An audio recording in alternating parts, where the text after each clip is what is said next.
ഈ ജില്ലയിലെ സ്കൂൾ വിദ്യാർത്ഥികൾ പങ്കെടുക്കുന്ന ചിത്രരചന മത്സരം. ആ മത്സരത്തിൽ പങ്കെടുത്ത പ്രഗത്ഭരായ 14 വ്യക്തിത്വങ്ങളെയാണ് നമ്മൾ ആദരിക്കുന്നതിനും സമ്മാനം വിതരണം ചെയ്യുന്നതിനുമായി ഈ സെമിനാറിലേക്ക് ക്ഷണിച്ചിട്ടുള്ളത്. ഞാനിത് പറയാൻ കാരണം അവരാണ് നമ്മുടെ ഭാവി. ഇവിടെ സൂചിപ്പിച്ച പോലെ ഇഞ്ചക്കാട് ബാലേന്ദ്രൻ മാഷ് അദ്ദേഹം നടത്തിയ അദ്ദേഹത്തിൻ്റെ രചനകൾ, അദ്ദേഹത്തിൻ്റെ കവിതകൾ വളരെയേറെ വിപ്ലവകരമായ ചിന്തകളും ചലനങ്ങളുമാണ് ജനഹൃദയങ്ങളിൽ. അത് കേരളത്തിലെന്നല്ല, ഇന്ത്യയിലാകമാനം നേരത്തെ സൂചിപ്പിച്ച പോലെ 70 ഭാഷകളിലേക്ക് അത് വിവർത്തനം ചെയ്യപ്പെട്ട് ജനങ്ങൾ ഹൃദയത്തിലേറ്റിയിട്ടുണ്ടെങ്കിൽ നമ്മുടെ ജില്ലയിലെ ഒരു കവി, നമ്മുടെ നാടുകാരൻ, സാധാരണക്കാരനായിട്ടുള്ള അഷ്ടമുടിയുടെ തീരത്ത് ജനിച്ച അദ്ദേഹത്തിൻ്റെ കവിതകൾ എത്ര വർഷങ്ങൾ കഴിഞ്ഞാലും വളരെ മാധുര്യത്തോടും ഇമ്പത്തോടും കൂടി നമ്മൾ ശ്രമിക്കുന്നു എന്നുള്ളതിൻ്റെ തെളിവും അദ്ദേഹത്തോടുള്ള ആദരവുമാണ് നമ്മൾ ഈ സംഗമത്തിലൂടെ അദ്ദേഹത്തെ ഈ വേദിയിലേക്ക് ക്ഷണിക്കുക വഴി നമ്മൾ ചെയ്യുന്ന ഒരു കടപ്പാട്. അങ്ങനെ ഓരോ കാലഘട്ടത്തിലും ഘട്ടങ്ങളിലും പരിസ്ഥിതിയുമായി ബന്ധപ്പെട്ട് പ്രവർത്തിക്കുന്നവരെ അംഗീകരിക്കപ്പെടുകയും ബഹുമാനിക്കപ്പെടുകയും ചെയ്യുന്ന സാഹചര്യമുണ്ട്. അതിനുള്ളൊരു കാരണം പരിസ്ഥിതിക്കേറ്റ മുറിവും ആഘാതവും വളരെ വലുതാണെന്നുള്ള തിരിച്ചറിവാണ്. അപ്പോൾ ഈ മേഖലയിൽ പ്രവർത്തിക്കുന്ന ആളുകൾ പ്രോത്സാഹിപ്പിക്കപ്പെടണം. അത് ഒരു വലിയ സാമൂഹ്യ ദൗത്യമായി മാറുകയാണ്. അതിൻ്റെ ഭാഗമായിട്ട് ചെറുതും വലുതുമായുള്ള പ്രസ്ഥാനങ്ങൾ ഗ്രാമങ്ങളിൽ തുടങ്ങി അന്താരാഷ്ട്ര തലം വരെ പ്രവർത്തിക്കുന്നു എന്നുള്ളതും നമുക്കറിയാം. ശ്രീ മുന്താസിനെ പോലുള്ള അധ്യാപകർ അവരുടെ മേഖലയിൽ വ്യക്തിത്വം തെളിയിക്കുന്നതിനോടൊപ്പം തന്നെ ഗവേഷണങ്ങളും പഠനങ്ങളും ഈ മേഖലയിൽ നടത്തിക്കൊണ്ടിരിക്കുകയാണ്. ഉന്നതമായ വേദികളിൽ പരിസ്ഥിതിയുമായി ബന്ധപ്പെട്ട വിഷയങ്ങൾ വളരെയേറെ അവധാനതയോടുകൂടി അവതരിപ്പിച്ചതിന്റെ ഫലമായി ആ വിഷയങ്ങളിൽ തന്നെ ഡോക്ടറേറ്റും മറ്റും ലഭിച്ചിട്ടുള്ള അധ്യാപകർ നമ്മുടെ ഈ സദസ്സിലിരിക്കുന്നു. അവരുടെ മുമ്പിൽ ഞാനും വളരെ സൂക്ഷിച്ചാണ് സംസാരിക്കാൻ വേണ്ടി ശ്രമിക്കുന്നത്. അവരുടെ സാന്നിധ്യം കൊണ്ട് നമ്മളെല്ലാം സമ്പന്നരായി എന്നാണ് ഞാൻ കരുതുന്നത്. അപ്പോൾ അവരെല്ലാം നിങ്ങളോട് സംസാരിക്കുന്നതിനോട് അവസരം വേണം. സമയം ഞാനതിൻ്റെ ഒരു ഉദ്ഘാടകൻ എന്ന നിലയിൽ ഈ സംഘടനയെ കൊണ്ടുപോകുന്നതിന് സഹായകരമായ രീതിയിൽ കൊല്ലം ജില്ലയിൽ ഇതുപോലൊരു പരിപാടി ആവിഷ്കരിച്ചപ്പോൾ എനിക്ക് വരാൻ ഏറെ സന്തോഷമായി. അങ്ങനെയാണ് ഇന്നലെ തന്നെ ഞാൻ എത്തിച്ചേർന്നിട്ടുണ്ട്. രാവിലെ ഞാൻ വൈകിട്ടൊന്നുമില്ല. I was ready at any time. കൃത്യസമയം പാലിക്കുക എന്നുള്ള ഇഷ്ടമുള്ള ഒരാളാണ് ഞാൻ. അതുകൊണ്ട് ഞാൻ പലപ്പോഴും സംഘാടകരുമായി യുദ്ധം ചെയ്യുന്ന ഒരാളാണ്. കാരണം നമ്മൾ സമയത്തിന് എത്തിച്ചിരിക്കുകയും ബാക്കിയുള്ളവർ എത്തിച്ചേരാതിരിക്കുകയും ചെയ്യുന്ന എല്ലാവർക്കും അനുഭവം ഉണ്ടാവും. കാരണം മനുഷ്യ ജന്മം വളരെ ചെറുതാണ്. ചന്ദ്രകളഭം ചാർത്തി ഉറങ്ങും തീരം, ഇന്ദ്രധനുസ്യം തൂവൽ പൊഴിയും തീരം, ഈ മനോഹര തീരത്തു തരുമോ ഇനിയൊരു ജന്മം കൂടിയെന്ന് വയലാറ ആഗ്രഹിച്ചിട്ടുണ്ട്. അപ്പോൾ അതൊക്കെ പറയാൻ കാരണം ചിത്രശലഭത്തിൻ്റെ ആയുസ് മാത്രമാണ് നമുക്കുള്ളത്. അതിനിടയിൽ ഒരുപാട് കടമകൾ നിറവേറ്റാനാണ്. ഒരു മനുഷ്യന് 70 വയസ്സൊക്കെ ശരാശരി കേരളത്തിൽ കണക്കാക്കിയാൽ 100-102 മുതൽ താഴെയൊക്കെ ഉണ്ട്. മരണം ഏത് സമയത്തൊന്നും ആർക്കും പറയാൻ കഴിയില്ല. പക്ഷേ ശരാശരി 70 വയസ്സ് കണക്കാക്കിയാൽ 25,567 ദിവസമാണ് ഒരാൾക്ക് 70 വരെ ജീവിച്ചാൽ കിട്ടുന്നത്. 25,567 ഡേയ്സ്. അതിൽ 8,000 ദിവസം ഞാൻ നിങ്ങളോട് ഉറങ്ങുകയാണ്. 8,000 ദിവസം. വേറൊരു 8,000 ദിവസം വസ്ത്രധാരണത്തിനും ആഹാരത്തിനും പ്രാഥമിക ജോലികൾക്കുമായി ചെലവഴിക്കുകയാണ്. പിന്നെ അവശേഷിക്കുന്നത് 16 കഴിഞ്ഞു. ഇനി 9,000 ദിവസം ഇവിടെ ബാക്കിയുള്ളൂ.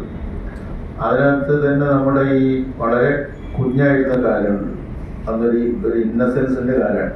That is born innocence. ജന്മസിദ്ധമായ ഒരു നിഷ്കളങ്കത ആ പ്രായത്തിൽ നമുക്കുണ്ടാവും. അതുകൊണ്ട് നമ്മളെല്ലാത്തിനും നല്ലതായി കാണുകയും നമ്മുടെ വികാരങ്ങളൊക്കെ അത് യഥാവിധി അപ്പോൾ എവിടെയാണെന്ന് നോക്കാതെ പ്രകടിപ്പിക്കുകയും ചെയ്യുന്ന നിഷ്കളങ്കതയുടെ ബോൺ ഇന്നസെൻസിൻ്റെ കാലം.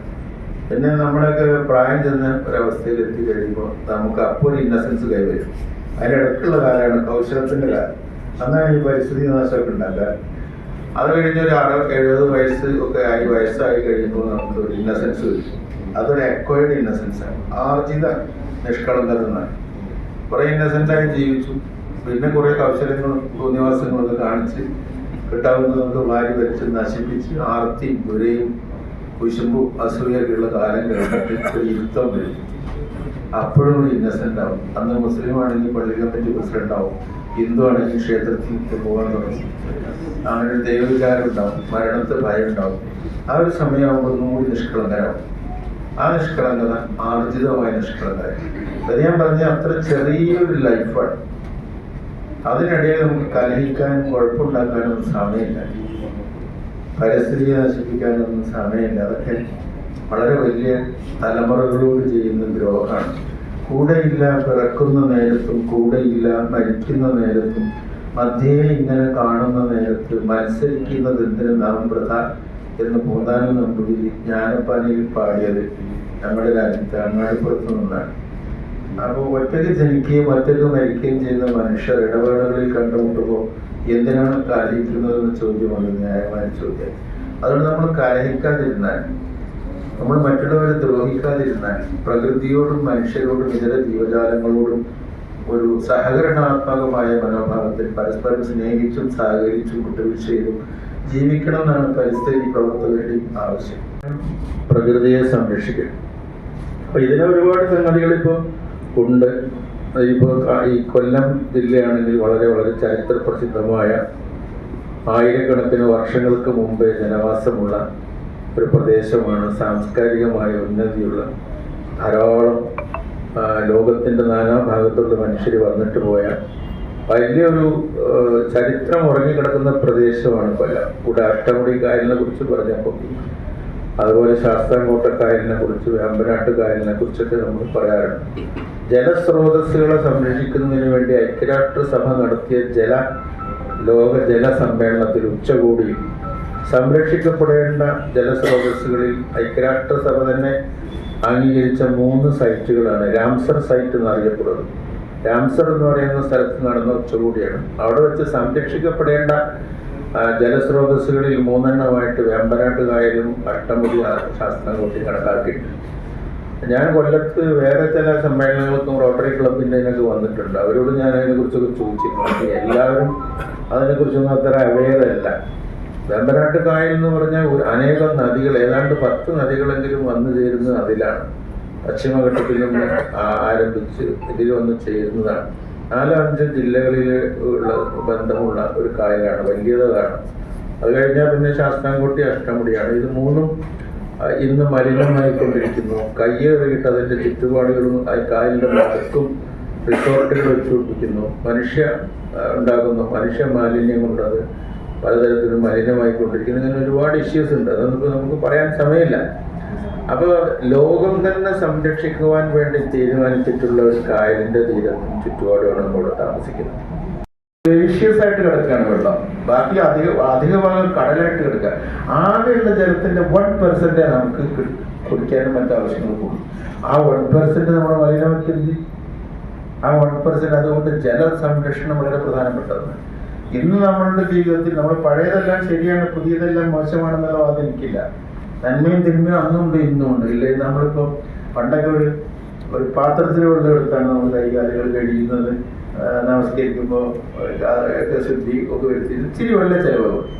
ഒരു ചെറിയ ബക്കറ്റിൽ കെട്ടി നിന്ന് കൂലിയെടുക്കുന്നത്. അത്രയും വെള്ളം കൊണ്ട് നമുക്ക് ഒരുപാട് കാര്യങ്ങൾ, 2, 3, 4 ബക്കറ്റ് ഉണ്ടെങ്കിൽ നമുക്ക് ഒരു കൂലി കിട്ടാം. ഇന്ന് തുറന്നു വെച്ചിരിക്കുക, ഷവർ തുറന്നു വെച്ച് അവിടെ റീൽസ് ഉണ്ടാക്കി പാട്ട് പാടി പിന്നെ എല്ലാ സംഗതികളും ചെയ്ത് എത്ര ജലമാണ് നമ്മൾ നഷ്ടപ്പെടുത്തിക്കൊണ്ടിരിക്കുന്നത്. ഒരു ടാപ്പിൽ നമ്മൾ പല്ല് തേക്കാൻ ഇത് തുറന്നു വെച്ചിട്ട് ഇത് മുഴുവൻ ഈ പണി മുഴുവൻ തീരുന്നത് വരെ അവിടെ ഇറങ്ങിക്കൊണ്ടേയിരിക്കുകയാണ്. ഇത് എത്രമാത്രം അമൂല്യമായ വസ്തുവാണെന്ന് ആരറിയും. വെറുതെ ഒരു ടാപ്പ് രാത്രി നമ്മൾ കിടക്കുമ്പോൾ ബാത്റൂമിൽ വെച്ചേക്കാം ഓരോ തുള്ളി. ആ ഒരു 8 തുള്ളി 8 ദിവസം കൊണ്ട് 7 ലിറ്ററാണ് പോകും. 7 ലിറ്റേഴ്സ്. നിങ്ങൾ വിചാരിക്കും അതിനൊന്നും പഞ്ചായത്തിൽ പൈസ കൊടുക്കണ്ടേ, വാട്ടർ അതോറിറ്റിക്ക് പൈസ കൊടുക്കണം. അത് 1 ലിറ്റർ 7 ലിറ്റർ ആയി അതിന് പൈസ കൊടുക്കണ്ടേ. അപ്പോൾ പൈസയുടെ മാത്രമല്ല, അതിനെ നഷ്ടപ്പെട്ടുകൊണ്ടിരിക്കുക. ജലം തുറവുകയും ചെയ്യും, മണ്ണിനെ മലിനമാക്കും, വായുവിനെ മലിനമാക്കും. അതുകൊണ്ട് ഡെവലപ്മെന്റാണ് നമുക്കൊന്ന് കൊടുക്കാൻ. യുദ്ധങ്ങളാണ് നമുക്ക് ഇന്നുള്ള പ്രശ്നം. ഞാനും ശരീരം കൂടി ഇതിനെക്കുറിച്ച് ആലോചിച്ചപ്പോൾ യുദ്ധത്തിന്റെ കാലത്താണ് ഇത് നടത്താൻ ഉദ്ദേശിച്ചിരുന്നത്. ആ യുദ്ധം തൽക്കാലം നിലച്ചു പോയതാണ്. താമസിയാതെ തുടങ്ങും. അപ്പൊ അതുകൊണ്ട് അന്ന് ഇത് നടത്തുവാണെങ്കിൽ യുദ്ധവും ഇതുമായിട്ട് ബന്ധപ്പെടുത്തി നമുക്ക് സംസാരിക്കാൻ ഉദ്ദേശിച്ചില്ല. ഏറ്റവും ഭാഗ്യവാനായ മനുഷ്യൻ എന്ന് പറഞ്ഞ് ഞാൻ പറയാൻ കാരണം ഒരു വ്യക്തിയുടെ ജീവിതത്തിന്റെ ലക്ഷ്യം തൃപ്തിയോടെ ആരോഗ്യത്തോടെ സമാധാനത്തോടെ ജീവിച്ചിരിക്കുക എന്നുള്ളതാണ്. അങ്ങനെ തൃപ്തിയോടെ ആരോഗ്യത്തോടെ സമാധാനത്തോടെ ജീവിക്കണമെന്ന് ആഗ്രഹിക്കുമ്പോൾ വരുന്ന ഒരാൾ അതിൽ കൊച്ചു കൊച്ചു കാര്യങ്ങൾ ചെയ്യുന്നുണ്ട്. അങ്ങനെയാണ് ഞാൻ ഇപ്പോൾ ഇവിടെ നിൽക്കുന്നത്. ആ തൃപ്തിയുള്ള സമാധാനമുള്ള ഒരു മനുഷ്യനായിട്ടാണ്. അതുകൊണ്ടാണ് ഏറ്റവും ഭാഗ്യവാനായ മനുഷ്യനെന്ന് ഞാൻ പറയാൻ കാരണം. ഈ 69 വയസ്സിൽ കഴിക്കാൻ കാരണം എനിക്കൊരു സ്ട്രോക്ക് വന്നു. ആ സ്ട്രോക്ക് വരാൻ കാരണം ഞാൻ കരുതുന്നു മറ്റു പറഞ്ഞതുപോലെ തന്നെ ഓടിപ്പോയി പിന്നെ ഇതെടുത്താണ് വാക്സിൻ 3 വാക്സിൻ ഓടിപ്പോയെടുത്തു. ആ വാക്സിൻ സൈഡ് എഫക്റ്റ് ആയിട്ടായിരുന്നു എനിക്കിപ്പോഴത്തെ. കാരണം എനിക്ക് അതുവരെ ഷുഗർ പ്രഷർ കൊളസ്ട്രോൾ ഒന്നുമില്ലായിരുന്നു. ഞാൻ ഓരോ ദിവസവും ഞാൻ എന്നെ സ്നേഹിക്കുന്നതുകൊണ്ട് 1 മണിക്കൂറെങ്കിലും വ്യായാമം ചെയ്യാറുണ്ടായിരുന്നു. നല്ല ഭക്ഷണമേ കഴിക്കുള്ളൂ. നല്ല ഭക്ഷണം എന്ന് പറഞ്ഞാൽ വിലകൂടിയ ഭക്ഷണമല്ല. ആ ഭക്ഷണം പരമാവധി വെളിയിൽ നിന്ന് കഴിക്കാതിരിക്കാൻ ശ്രമിക്കും. ഞാൻ ചെറിയ കടയിൽ പോയി ഭക്ഷണം കഴിക്കുന്നത് എനിക്ക് താല്പര്യമില്ല. ഞാനൊരു ചായ കുടിക്കുമ്പോൾ എനിക്ക് ഇതുവരെ ഇങ്ങോട്ട് അതുപോലെ ക്ലാസ്സിൽ അതൊരു ചായ തന്നാൽ ഞാൻ ഇതുപോലെ പരിസ്ഥിതിയാണ്. ഞാൻ പരിസ്ഥിതിക്ക് വിധേയമായി ജീവിക്കുമ്പോൾ പൊതുവിൽ നിന്നുള്ള മോശമായ ഭക്ഷണത്തെ ഞാൻ നിരാകരിക്കുകയാണ് ചെയ്തത്. നമ്മളിതൊരു രാസജീവിതമാണ് നമ്മൾ ഓരോരുത്തർ നയിക്കുന്നത്. അതിന് പകരം ഒരു ജൈവ ജീവിതത്തിലേക്ക് വരണമെന്ന് ആഗ്രഹിക്കുകയാണ് ഞാൻ. അതിനെയല്ലാതെ ഇപ്പം ഞാൻ ചെയ്ത സിനിമ 2 സിനിമ ഞാൻ ചെയ്തതിലാണ്.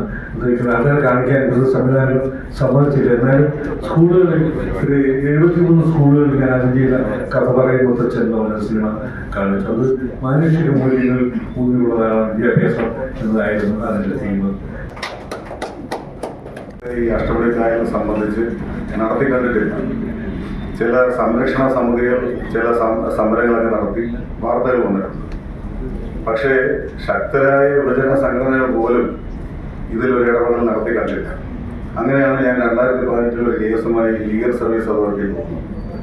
ഈ ലീഗൽ സർവീസ് അതോറിറ്റിയിൽ ഒരു നോട്ടീസ് അയച്ചാൽ ഈ ജില്ലാ കളക്ടർ ഉൾപ്പെടെയുള്ള വിവിധ വകുപ്പുകൾ ഇതിന് ഉത്തരവാദിത്തപ്പെട്ടവരുണ്ട്. അവരാരും കൃത്യമായി ആ സിറ്റിങ്ങുകളിൽ പങ്കെടുക്കുകയോ ഒരു നടപടി നടക്കുകയോ വരാതിരുന്നപ്പോഴാണ് കൊല്ലം ബാർ അസോസിയേഷന്റെ പ്രസിഡന്റായി തെരഞ്ഞെടുക്കപ്പെട്ട 22-23 കാലത്ത് ഞാൻ ഹൈക്കോടതിയിൽ ബാർ അസോസിയേഷൻ പ്രസിഡന്റ് എന്നുള്ള നിലയ്ക്കാണ് ഈ ഹർജി ആദ്യമായി ഫയൽ ചെയ്തത്. ആ ഹർജി വാദം കേട്ട് തുടങ്ങിയപ്പോൾ കൊല്ലം ജില്ലാ കളക്ടറോട് അന്നത്തെ ഹൈക്കോടതി ചീഫ് ജസ്റ്റിസ് ഇവിടുത്തെ ഈ ഹർജിയിൽ പറഞ്ഞിരിക്കുന്ന കായൽ കയ്യേറ്റങ്ങളുടെ ലിസ്റ്റും മലിനീകരണത്തിന്റെ വിവരവും ഒരു റിപ്പോർട്ടായി സമർപ്പിക്കാൻ പറഞ്ഞു. അന്ന് കൊല്ലം സബ് കളക്ടർ കേരള ഹൈക്കോടതി ഹാജരാക്കിയ ലിസ്റ്റിൽ അത് പ്രാഥമിക ലിസ്റ്റാണ്. പ്രാഥമിക ലിസ്റ്റിൽ 200 വ്യക്തികളുടെ പേരും ഏക്കറുകളുള്ള സ്ഥലം കായൽ കയ്യേറി ഭൂമിയാക്കി കയ്യേറി വെച്ചിരിക്കുന്ന ഒരു വലിയ 63 പേജുള്ള ഒരു ലിസ്റ്റാണ് ഹൈക്കോടതിയിൽ ഹാജരാക്കിയത്. ഇതിന്റെ ആ വ്യാപ്തി നിങ്ങളൊന്ന് ആലോചിച്ച് നോക്കും. 200 വ്യക്തികളുടെ പേരും വിലാസവും സഹിതം കൊല്ലത്തെ പ്രമുഖരെല്ലാവരും ഉണ്ട്. അങ്ങനെ ഒരു ലിസ്റ്റ്, പ്രാഥമിക ലിസ്റ്റ് എന്നാണ് അതിന് പേര്, പ്രിലിമിനറി എന്ന് പറഞ്ഞാൽ ബാക്കി അന്വേഷണത്തിലാണ്. ആ ഒരു ലിസ്റ്റ് വന്നതോടുകൂടിയാണ് ഇതിന്റെ ഒരു ആധിക്യം, ഈ പ്രശ്നത്തിന്റെ ഒരു ഗൗരവം ഹൈക്കോടതിക്ക് മനസ്സിലായത്. തുടർന്ന് ഇപ്പോഴത്തെ ചീഫ് ജസ്റ്റിസ് ചാർജ് എടുത്തപ്പോൾ, നിതിൻ ചാന്ദ് അദ്ദേഹം ചാർജ് എടുത്തപ്പോൾ ഇത് പബ്ലിക് ഇൻട്രസ്റ്റ് ലിറ്റിഗേഷനാണ്, ഇതിൽ ഹർജികക്ഷി നേരിട്ട് കോടതിയിൽ ഹാജരാകാൻ നിർദ്ദേശിച്ചു. ഞാൻ ഹാജരായി. അപ്പോൾ അദ്ദേഹം എന്നോട് ചോദിച്ചത്, ഒരു വക്കീൽ എന്നുള്ള നിലയിൽ പ്രാക്ടീസ് ഒക്കെ നടത്തുമ്പോൾ ഇതിനൊക്കെ സമയം കിട്ടുമോ? അതുകൊണ്ട് ഞങ്ങൾ കോടതിയിൽ തന്നെ നേരിട്ട് ഇതെടുക്കാൻ പോവുകയാണ്, വളരെ ഗുരുതരമായ പ്രശ്നമാണ്. അന്ന് ഞാൻ കോടതിയോട് പറഞ്ഞത്, ഞാൻ ഇതിന് സമയം കണ്ടെത്തും. കൂടാതെ കൊല്ലത്തെ വിവിധ സംഘടനകളും മീഡിയയും ഇതിന്റെ കൂടെ ഉണ്ട് എന്നുള്ള ഒരു ഉറപ്പ് കൊടുത്തതിന്റെ പേരിലാണ് ആ കേസ് വളരെ ഗൗരവമായിട്ട് മുന്നോട്ട് പോയി. സർക്കാരിനോട് ഞാൻ ഹർജിയിൽ ആവശ്യപ്പെട്ടതുപോലെ അഷ്ടമുടി വെറ്റ്ലാൻഡ് അതോറിറ്റി രൂപീകരിക്കുന്ന കാര്യത്തിൽ ഒരു റിപ്പോർട്ട് സമർപ്പിക്കാൻ പറഞ്ഞു. മര്യാദകളൊക്കെ ലംഘിച്ച് വളരെ ഒരു ഈ പ്രദേശങ്ങൾ നാശത്തിലേക്ക് പോയിക്കൊണ്ടിരിക്കുന്ന ഒരു അവസ്ഥയാണ് കഴിഞ്ഞ കാലങ്ങളിലായി നമുക്ക് കാണാൻ കഴിയുന്നത്. അപ്പൊ വരും തലമുറയ്ക്കായി നമ്മുടെ പ്രകൃതിയെ സംരക്ഷിക്കാനോ അല്ലെങ്കിൽ ജലവിഭവ സമ്പത്തിനെ സംരക്ഷിക്കാനോ ഇപ്പം നിലനിൽക്കുന്ന തലമുറ കൂട്ടായി പ്രവർത്തിച്ചില്ലെങ്കിൽ അതിന്റെ ഭവിഷ്യത്തുകൾ വളരെയധികം നമ്മൾ അനുഭവിക്കേണ്ടി വരും. അതിൽ യാതൊരുവിധ സംശയമില്ല. ഇത് ഞാൻ പറയാനുള്ള കാരണം നേരിട്ട് പോയി പലതരത്തിലുള്ള ഫീൽഡ് പ്രവർത്തനങ്ങൾ കുട്ടികളുമായി ഏകോപിച്ച് അവിടെ നടത്തിയതിന്റെ പഠന റിപ്പോർട്ടിന്റെ അടിസ്ഥാനത്തിലും മുൻകാലം 1980 തൊട്ട് 2025 വരെ നിരവധി ഗവേഷണ പ്രബന്ധങ്ങൾ പ്രസിദ്ധീകരിച്ചു വന്നു. അതിന്റെയൊക്കെ അടിസ്ഥാനത്തിലുള്ള വിശദമായ ശാസ്ത്രീയ ഡേറ്റയുടെ അടിസ്ഥാനത്തിലാണ് പറയുന്നത്. നമുക്കറിയാം ആശ്രാമം ബയോഡൈവേഴ്സിറ്റി ഹെറിറ്റേജ് സൈറ്റ് എന്നത് കൊല്ലം നഗരപരിധിയിലുള്ള പ്രധാനപ്പെട്ട ഒരു മാംഗ്രൂവ് ഭൂപ്രദേശമാണ്. ഇവിടെ പലതരത്തിലുള്ള ഇൻഡിജീനസ് ആയിട്ടുള്ള, അതായത് സ്ഥലത്ത് കാണപ്പെടുന്ന പലതരത്തിലുള്ള മാംഗ്രൂവ് സ്പീഷീസുകൾ ഉണ്ടായിരുന്നു. ഇപ്പൊ അതിൽ 70% നശിച്ചു പോയിരിക്കുകയാണ്. അപ്പൊ നമ്മുടെ കൊല്ലം മൊത്തം എടുത്തു കഴിഞ്ഞാൽ 70% നശിച്ചതായി നമ്മുടെ കേരള ബയോഡൈവേഴ്സിറ്റി ബോർഡിന്റെ പഠന റിപ്പോർട്ടിലാണ് ഇത് പറയുന്നത്. അപ്പോൾ ഇങ്ങനെ ഈ ഒരു ആവാസ വ്യവസ്ഥ നശിക്കുമ്പോൾ മറ്റ് ജലജീവിതങ്ങളെയും പരിസ്ഥിതിക്ക് ഇത് സാരമായ മാറ്റങ്ങളാണ് ഉണ്ടാക്കുന്നത്. അപ്പൊ സാറ് ഇതുമായിട്ട് ബന്ധപ്പെട്ട കുറച്ച് കാര്യങ്ങൾ പറഞ്ഞിരുന്നു. അതായത് നമുക്കറിയാം പല ജീവജാലങ്ങളുടെയും ജൈവ പരിപാലന കേന്ദ്രം കൂടിയാണ് ഈ പറഞ്ഞ തണ്ണീർത്തടങ്ങൾ. അപ്പൊ ഈ തണ്ണീർത്തടങ്ങൾ മനുഷ്യർ ചിന്തിക്കുന്നത് ചതുപ്പ് നിലങ്ങളാണ്, ആർക്കും പ്രയോജനമൊന്നുമില്ല. അവിടെ നമുക്ക് വേസ്റ്റ് ഒക്കെ തള്ളുന്ന ഒരു സ്ഥലമാണെന്നാണ് ജനങ്ങളുടെ ധാരണ. അപ്പൊ അതിനെതിരെ കേസ് കൊടുക്കുകയും അതിന്റെ വിശദ വിവരങ്ങൾ സാറും നേരത്തെ പറഞ്ഞു. അപ്പൊ ഇത് ജനങ്ങളെ നമ്മൾ ബോധവൽക്കരിക്കുക എന്നുള്ളതാണ് ഏതൊരു സംഘടനയും ചെയ്യേണ്ട കാര്യം. അശാസ്ത്രീയമായ കെട്ടിട നിർമ്മാണങ്ങളും മാലിന്യ തള്ളലും ഇതൊക്കെ ജനങ്ങൾ ഏത് രീതിയിലാണ് പരിസ്ഥിതിയെ മാനിക്കുന്നത് എന്നതിന്റെ ഒരു തെളിവാണ് നമുക്ക് കാണാൻ കഴിയുന്നത്. കോർഡിനേറ്റർ കൂടിയാണ്. നന്മവരം ഗ്ലോബൽ ഫൗണ്ടേഷൻ എന്നാണ് അതിന്റെ പേര്. അപ്പൊ അതിന്റെ ചീഫ് കോർഡിനേറ്റർ ആണ് ശ്രീ ജേക്കബ് സർ. അദ്ദേഹം റിട്ടയർഡ് സബ് ഇൻസ്പെക്ടറാണ്. അദ്ദേഹം സർവീസിൽ ഇരിക്കുന്ന സമയത്ത് തന്നെ ഇത്തരത്തിൽ പരിസ്ഥിതി പ്രവർത്തനങ്ങൾ ധാരാളം ചെയ്യുന്നുണ്ടായിരുന്നു. നേരത്തെ സാറ് പറഞ്ഞതുപോലെ പരിസ്ഥിതി പ്രവർത്തനങ്ങളിൽ മുന്നിട്ടിറങ്ങുന്നവർക്ക് ഒരുപാട് പ്രശ്നങ്ങൾ ഉണ്ടാകും. അപ്പൊ പലരും നോട്ടീസ് അയച്ചു, എന്തുകൊണ്ടാണ് നിങ്ങൾ പരിസ്ഥിതി ദിനത്തിൽ മാത്രം വൃക്ഷത്തൈകൾ നട്ടുപിടിപ്പിക്കാതെ 365 ദിവസവും പരിസ്ഥിതിക്ക് വേണ്ടി ഇങ്ങനെ സംസാരിക്കുന്നത്?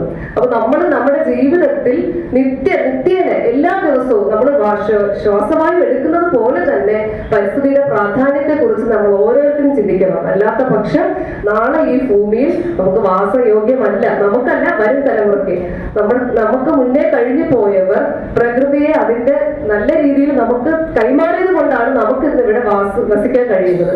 പക്ഷെ ഇത് വളരെയധികം അപകട നിലയിലോട്ടാണ് പോയിക്കൊണ്ടിരിക്കുന്നത്. അത്രയേറെ പല മേഖലകളിലും പഠന വിഷയങ്ങൾ നടന്നതിന്റെ അടിസ്ഥാനത്തിലാണ് ഞാൻ സംസാരിച്ചത്. ഒരുപാട് കാര്യങ്ങൾ പറയണമെന്നുണ്ടായിരുന്നു, പക്ഷെ അതൊന്നും ഇപ്പൊ സമയക്കുറവ് കൊണ്ട് പറയുന്നില്ല. ഇവരൊക്കെ എന്ന് പറഞ്ഞാൽ നമുക്കൊരു ഈ കൺസർവേഷൻ സക്സസ് സ്റ്റോറി ആയിട്ട് പറയാൻ പറ്റും. അവിടെ സാധാരണക്കാരും സ്കൂൾ കുട്ടികളും കോളേജ് വിദ്യാർത്ഥികളും എല്ലാവരും കൂടെ ചേർന്ന് സ്വന്തം ആവശ്യപ്രകാരം ഏകദേശം 5 മാസത്തിനിടയിൽ 10,000 കിലോ പ്ലാസ്റ്റിക് മാലിന്യം ശേഖരിച്ചെന്നാണ് പറയുന്നത്. അപ്പൊ നമുക്കറിയാം, നമ്മുടെ ഈ ബീച്ചിന്റെ പരിസരത്തോട് ചെന്ന് കഴിഞ്ഞാൽ, ബീച്ചിന്റെ പരിസരം പോകണം, ഇവിടെ നിന്ന് ഇറങ്ങി നമ്മൾ 1 കിലോമീറ്റർ അപ്പുറം നടന്നു പോയാൽ നമുക്കറിയാം കുറഞ്ഞൊരു 10 വേസ്റ്റ് ഡംപിങ് സൈറ്റ് കാണും. പ്ലാസ്റ്റിക് മാലിന്യം കൂട്ടിയിട്ടിരിക്കുക. എനിക്കിത് കാണുമ്പോൾ ഞാൻ ടെൻഷനാണ്. ഞാൻ പലതും ഫോട്ടോ എടുത്തു, പ്രധാനമന്ത്രിക്ക് ലെറ്റർ വരെ എഴുതി. കാരണം എന്തുകൊണ്ടാണ്? അശാസ്ത്രീയമായിട്ടുള്ള വേസ്റ്റിന്റെ നിർമ്മാർജ്ജനം. സോളിഡ് വേസ്റ്റ് എന്ന് പറയുന്നത് ഭയങ്കര മാരകമായ ഒരു വേസ്റ്റാണ്. നമ്മുടെ ഹാർബർ പരിസരത്ത് ചെന്നാൽ അറിയാം, പ്ലാസ്റ്റിക് ഒക്കെ നിരോധിച്ചിട്ടുണ്ട്, പക്ഷെ യഥേഷ്ടം പ്ലാസ്റ്റിക്കുകൾ ആൾക്കാർ വാങ്ങി കൂട്ടുകയാണ്. കാരണം നമുക്കറിയാം, ഹാർബറിൽ ചെന്ന് കഴിഞ്ഞാൽ മിക്ക പോലും സ്ഥലം അത്രയ്ക്ക് വേസ്റ്റ് മാലിന്യവും മനുഷ്യ വിസർജ്ജനങ്ങളും കൊണ്ട് നിറഞ്ഞൊരു ഡംപിങ് സൈറ്റാണ്. അപ്പൊ ഇങ്ങനെ ഓരോ സ്ഥലം നമ്മുടെ ഈ പട്ടണ പ്രദേശം ഇറങ്ങി നോക്കിയാൽ തന്നെ അറിയാം, പല സ്ഥലത്തും വേസ്റ്റ് കൊണ്ട് യഥേഷ്ടം തള്ളിയിരിക്കുക. ഒരു ദിവസം ഇവിടെയുള്ള എഞ്ചിനീയർ, നമ്മുടെ എൻവയോൺമെന്റൽ എഞ്ചിനീയർ ഓഫീസിൽ പോയപ്പോൾ ആ മാഡത്തിനോട് ഞാൻ ഇതുവരെ പറഞ്ഞു, മാഡം താഴെ പ്ലാസ്റ്റിക് കൂട്ടിയിട്ട് കത്തിക്കുകയല്ലേ, എന്താ നിങ്ങൾ ഇതിന് ആക്ഷൻ എടുക്കാത്തത്? അത് നമ്മൾ ആക്ഷൻ എടുത്തിട്ട് കാര്യമൊന്നുമില്ല, ആരും കേട്ടതില്ലെന്ന്. അപ്പോ ഇത് കഴിഞ്ഞ ദിവസം ഉണ്ടായ ഒരു കോൺക്ലേവിൽ ഞാൻ ഇതിനെ കുറിച്ച് മിനിസ്ട്രിയിൽ നിന്ന് വന്നവരോട് സംസാരിച്ചു. അപ്പൊ അവര് പറഞ്ഞത് ഞങ്ങൾ ആക്ഷൻ ഒക്കെ എടുക്കാം, നോക്കട്ടെ വരട്ടെ എന്നൊക്കെയാണ്. പക്ഷെ ഇതില് ശക്തമായ നടപടി എടുക്കണമെങ്കിൽ സാധാരണക്കാരായ ജനങ്ങളും പരിസ്ഥിതി സ്നേഹികളും ഒന്നിച്ച് ഒറ്റക്കെട്ടായി പ്രവർത്തിച്ച് വരും തലമുറയ്ക്ക് വേണ്ടി പരിസ്ഥിതിയെ സംരക്ഷിക്കാനുള്ള പ്രവർത്തനങ്ങൾ ഏകോപിപ്പിക്കുക എന്നുള്ളതാണ്. മാക്സിമം ജനങ്ങളെയും കുഞ്ഞുങ്ങളെയും നമ്മൾ ബോധവൽക്കരണം നടത്തുക. നമ്മുടെ വീട്ടിൽ നിന്ന് തന്നെ ഇത്തരത്തിലുള്ള പ്ലാസ്റ്റിക്കിന്റെ ഉപയോഗം മാക്സിമം കുറച്ച് എല്ലാവർക്കും കൈകോർത്ത് പരിസ്ഥിതിക്ക് വേണ്ടി പ്രയത്നിക്കാം. അപ്പോൾ ഈ ഒരു സംഘടനയ്ക്കും ഇതിന്റെ സംഘാടക സമിതിയോടും ഈ ഒരു അവസരം തന്നതിന് പ്രത്യേക നന്ദി അറിയിക്കുന്നു. നന്ദി. ജയ്. ഒരിക്കലും മനുഷ്യന് സാധിക്കുകയില്ല. പക്ഷെ നാം ഇന്ന് ചുറ്റും കണ്ണോടിച്ചു കഴിഞ്ഞാൽ ഇവിടെ ബാക്കിയുള്ള മഹൽ വ്യക്തികളൊക്കെ പറഞ്ഞതുപോലെ തന്നെ പ്രകൃതി ഇന്ന് നശിപ്പിക്കപ്പെടുകയാണ് എല്ലാ തരത്തിലും. ഇന്ന് കാർഷിക ഉത്സവങ്ങൾ നമുക്കുണ്ട്, ഓണം, വിഷു ഒക്കെ ഉണ്ട്. പക്ഷെ കൃഷിയുമായി ബന്ധപ്പെട്ട വയലുകളില്ല, വയൽക്കിളികളില്ല, കൊയ്ത്തില്ല, കൊയ്ത്തുപാട്ടുകളില്ല. പക്ഷെ ഉത്സവങ്ങൾ മാത്രമായി ശേഷിച്ചിരിക്കുകയാണ്. പ്രകൃഷേണ കൃതം ഇതം പ്രകൃതി, അതാണ് പ്രകൃതിയെ കുറിച്ച് ഉള്ള വ്യാഖ്യാനം. സമ്യക്കായി രൂപപ്പെടുത്തിയതാണ് പ്രകൃതി. ആ പ്രകൃതിയെ സംരക്ഷിക്കേണ്ട ചുമതലയും കടമയും നമുക്കുണ്ട്. പക്ഷെ നാം അതിന് മുതിരുന്നില്ല, നമ്മുടെ കടമ നമ്മൾ നിർവഹിക്കുന്നില്ല. നമുക്ക് ചുറ്റും നടക്കുന്ന പ്രകൃതി ചൂഷണങ്ങൾ ഇവിടെ പറഞ്ഞു കഴിഞ്ഞു. നികത്തപ്പെടുന്ന വയലുകളും കായലുകളും, പുഴ നശിക്കുന്നു, മണൽ ഊറ്റിയെടുക്കുന്നു. ഇതിനൊക്കെ പ്രകൃതിക്കും അതിൻ്റെതായ നിലനിൽപ്പ് ആവശ്യമാണ്. അതിൻ്റെതായ സ്വത്വം പ്രകൃതിക്കുമുണ്ട്. പ്രകൃതിക്ക് നിലനിൽപ്പില്ലാതാകുമ്പോൾ പ്രകൃതി ആദരിക്കുന്നു. നമുക്കറിയാം, തുടർച്ചയായി നാം നേരിടുന്ന പ്രകൃതി ദുരന്തങ്ങൾ, സുനാമിയും മറ്റ് പ്രളയവും ഒക്കെ ഒന്നിനു പുറകെ ഒന്നായി വന്നുകൊണ്ടിരിക്കുകയാണ്. എന്തുകൊണ്ടാണ് ഇങ്ങനെ സംഭവിക്കുന്നതെന്ന് ചിന്തിച്ചു കഴിഞ്ഞാൽ നമുക്ക് മനസ്സിലാകും. പ്രകൃതിയെ നാം തന്നെ നശിപ്പിക്കുന്നത് കൊണ്ടാണ്. മനുഷ്യന്റെ ഉന്നതിക്ക് ഇതെല്ലാം ആവശ്യമാണ്. ഇവിടെ നേരത്തെ പറഞ്ഞതുപോലെ ഡാമുകളും എല്ലാം തന്നെ മനുഷ്യന്റെ ഉന്നതിക്ക് ആവശ്യമാണ്. പക്ഷേ അതൊക്കെ മനുഷ്യന്റെ സ്വാർത്ഥതയ്ക്ക് കൂടി വേണ്ടിയാണ് എന്നുള്ളതാണ് ഒരു പ്രശ്നം. കേരളം ഗ്രാമീണതയിൽ നിന്ന് നാഗരികതയിലേക്ക് മാറിക്കൊണ്ടിരിക്കുകയാണ്. അപ്പോൾ എന്താണ് ഇതിനൊരു പ്രതിവിധി, എന്താണ് ഇതിനൊരു പരിഹാരം എന്ന് ചിന്തിച്ചു കഴിഞ്ഞാൽ ഒന്നേ ഉള്ളൂ പരിഹാരം: മനുഷ്യൻ നാഗരികത വിട്ട് ഗ്രാമീണതയിലേക്ക് തിരിച്ചു പോവുക. നമുക്കറിയാം, പണ്ട് മതിലുകളില്ലായിരുന്നു, വേലികൾ പോലും ഇല്ലാത്ത അവസ്ഥയായിരുന്നു. പക്ഷെ ഇന്ന് തൊട്ടടുത്ത് താമസിക്കുന്ന ആളുകളെ പോലും അറിയാത്ത ഒരവസ്ഥ. നമ്മുടെ സാമൂഹ്യ അവസ്ഥ ഇങ്ങനെയായി മാറിയിരിക്കുകയാണ്. നമ്മുടെ സാമൂഹ്യമായിട്ടുള്ള വ്യവസ്ഥിതിക്കൊക്കെ മാറ്റം വരണം. നാം പഴമയിലേക്ക് തിരിച്ചു പോകണം. എങ്കിൽ മാത്രമേ ഇതിനൊരു പ്രതിവിധി ഉണ്ടാവുകയുള്ളൂ. പ്രസ്ഥാനത്തിന്റെ ഭാഗമായി നിൽക്കുന്ന വ്യക്തിയെ സംബന്ധിച്ച് ആ പ്രസ്ഥാനത്തിന്റെ നിർദ്ദേശങ്ങൾ പാലിക്കാനുള്ള ബാധ്യസ്ഥതയുണ്ട്. ഒരുപക്ഷെ ഒരുപാട് മൗനം കടിച്ചമർത്തി ഈ രംഗത്ത് പ്രവർത്തിച്ച ഒരു സാമാജികൻ എന്ന നിലയിൽ, അതിലുപരി വളരെയധികം ആഴത്തിലും പരപ്പിലുമുള്ള വായനകൾ കൊണ്ട് തൻ്റെ പ്രജ്ഞാമണ്ഡലത്തെ ഇത്രമാത്രം സമ്പുഷ്ടമാക്കിയ ഒരു സുമനസ് ദീർഘദർശി എന്ന നിലയിൽ ഈ സംഘടന തീർച്ചയായിട്ടും അദ്ദേഹത്തിൻ്റെ പാത പിന്തുടരണം. അദ്ദേഹത്തിന് പ്രായം എത്രയായി എന്ന് എനിക്ക് അറിഞ്ഞുകൂടാ. 1000 വർഷം കൂടി ഇവിടെ ഇഞ്ചക്കാട് ശ്രീ എന്ന സുഹൃത്താണ്, ഇഞ്ചക്കാട് ബാലേന്ദ്ര സാർ പറഞ്ഞ പോലെ 50 കൊല്ലമല്ല, ചിലർ ജീവിച്ചിരിക്കുന്നത് കൊണ്ട് ജീവിച്ചിരിക്കുന്നവർക്ക് ഒരുപാട് പ്രയോജനം ഉണ്ടാകുന്ന അനുഭവമാണ്. അപ്പൊ അദ്ദേഹത്തിന് വാർദ്ധക്യം ബാധിക്കാതിരിക്കട്ടെ. അദ്ദേഹം പറഞ്ഞു മനുഷ്യനങ്ങനെ സ്ഥിരമായൊരവസ്ഥയില്ല. എങ്കിലും അങ്ങയുടെ ഒരുപാട് യൂട്യൂബിലുള്ള പ്രഭാഷണങ്ങളും പരിചയമില്ലാത്ത ഒരു ഫോളോവർ എന്ന് വേണമെങ്കിൽ പറയാം. രാഷ്ട്രീയക്കാരുടെ ഇടയിൽ ഞാൻ ഏറ്റവും അധികം ഇഷ്ടപ്പെടുന്ന, ബഹുമാനിക്കുന്ന ഒരു സർവ്വവിജ്ഞാന കോശമാണ് KN ഖദർ സാർ. ഇത് അദ്ദേഹത്തിന് ശരിക്കും പറഞ്ഞ കേരളത്തിൽ ഇത്രയധികം ഇങ്ങനെ ആഴത്തിൽ സംസാരിക്കാൻ പറ്റുന്ന ആരെങ്കിലും, കാരണം രാഷ്ട്രീയക്കാരുടെയൊക്കെ സമയം വേറെ ആവശ്യങ്ങൾക്കാണ് ഉപയോഗിക്കുന്നത്. അദ്ദേഹം അതിലൊരു വലിയ പങ്ക് സമയം തൻ്റെ വിജ്ഞാനം വർദ്ധിപ്പിക്കാനും ആ വിജ്ഞാനം മറ്റുള്ളവർക്ക് പകർന്നു കൊടുക്കാനുമുള്ള സദുദ്യമത്തിൽ ഒഴുകിയിരിക്കുന്ന ഒരു വ്യക്തി എന്ന നിലയിൽ അദ്ദേഹത്തിന് ആരോഗ്യ സൗഖ്യം ഉണ്ടാകട്ടെ. ഇത്തരത്തിൽ നമ്മെ സേവിക്കാനും സ്നേഹിക്കാനും സഹായിക്കാനും കഴിയട്ടെ എന്ന് പ്രാർത്ഥിക്കുന്നു.